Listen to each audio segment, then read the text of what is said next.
Hi, Melissa. Hi, Minister. How Hi, are you? good to see How you are again. Come, let's meet our guests.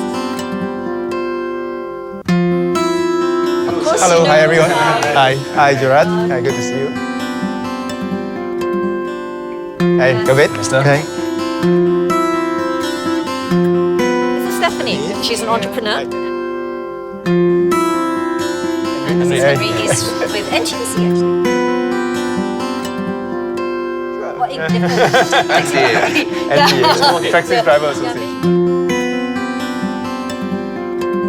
Maybe we could all Come, just please. have a seat and start talking. Okay.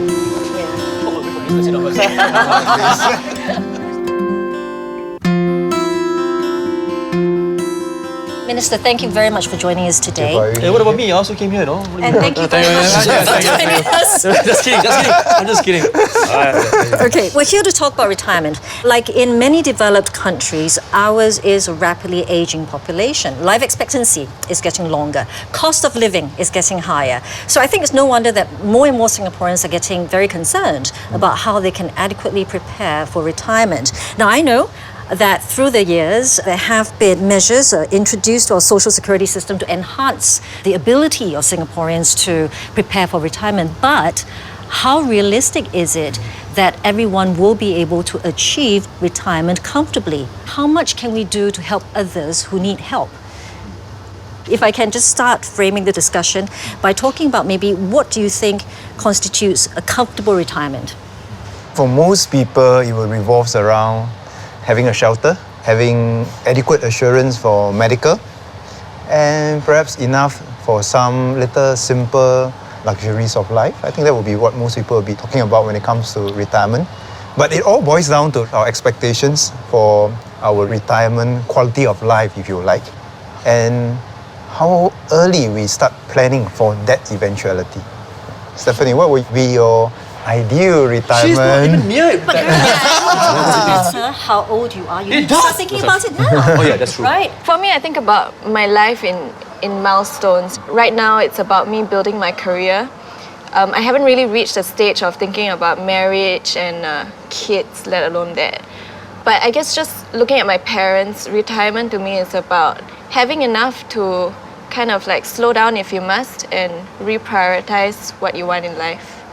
Yeah. Yes, what Yes. does it mean to you? To me, to be debt-free, able to spend time with the family, I think that's more. In the past 20 years, I've been so busy, it's not even funny if I tell you about my schedule in detail.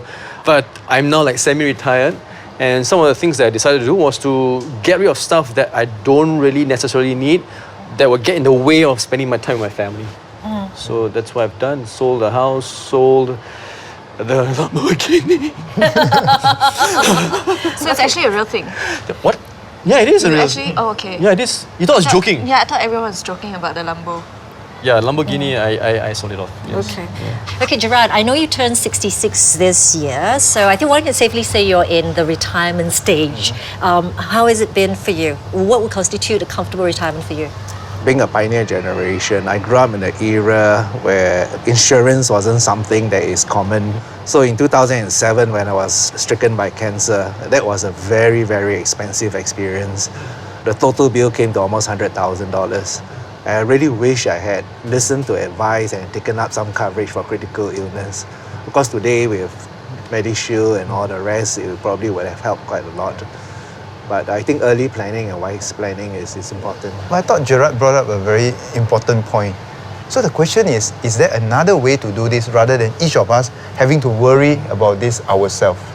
So one of the things under the MediShield Life scheme is to make sure that we pool the risk together. Collectively, we chip in, and not only that, the young chip in a bit more so that when you are old, you don't have to pay as much. My dad is sick, he's got a stroke before.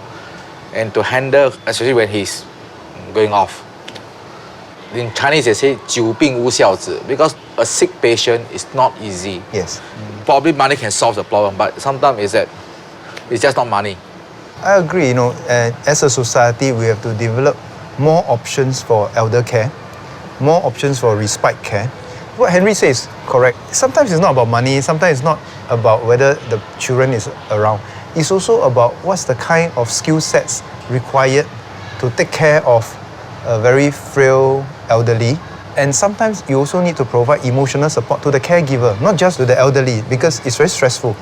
So this is an area where I think both the Ministry of Health, the Ministry of Social and Family Development and other agencies are all working very hard to see how we can strengthen the social infrastructure so we can provide the kind of help to our increasingly aging population. I'm more fortunate than average Singaporeans. I have a lovely home.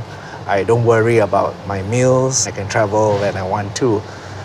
It is the unknown factor, whether will I be hit by expensive surgery in the future, that do worry me, because it's too late to cover myself. Once you've been diagnosed, that's it, you can never get a cover for it. You know, we talk about insurance and all that. I think there's a sub-component that a lot of people forget about. We are talking about the doomsday that's coming, that how we prepare for it. But many of us forget that one part that is our responsibility is to live healthily.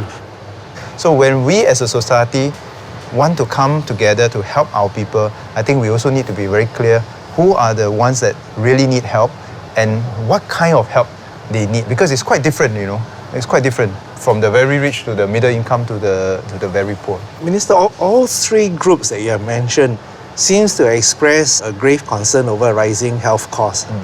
How do you see this trend going? I think it's not just unique in Singapore.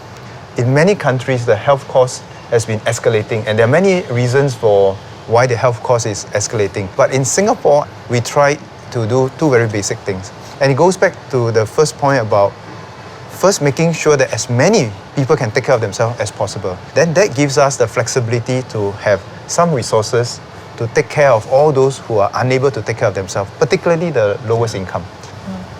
Supposing we have $100 to spare as a society, and we have 3% to help. The poorest, the middle income, and the above middle income. Then the question is, how should we help these 3%? Because all of them have their different anxieties, right?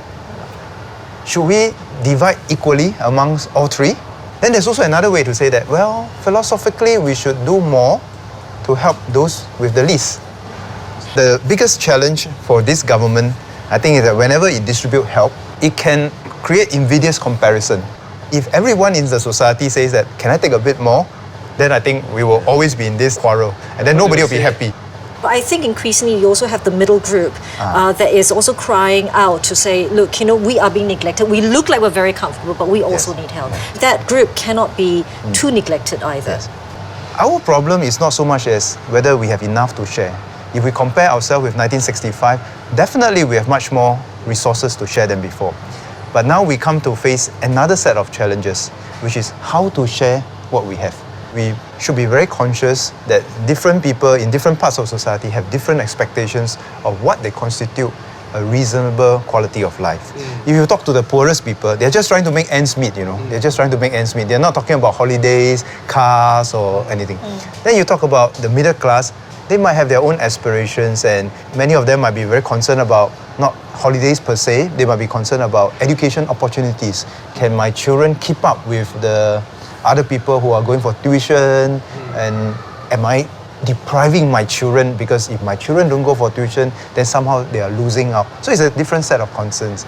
Then at the very top, then you might have yet other different concerns, because these are the very rich people, but then again they might not be comparing themselves with other Singaporeans.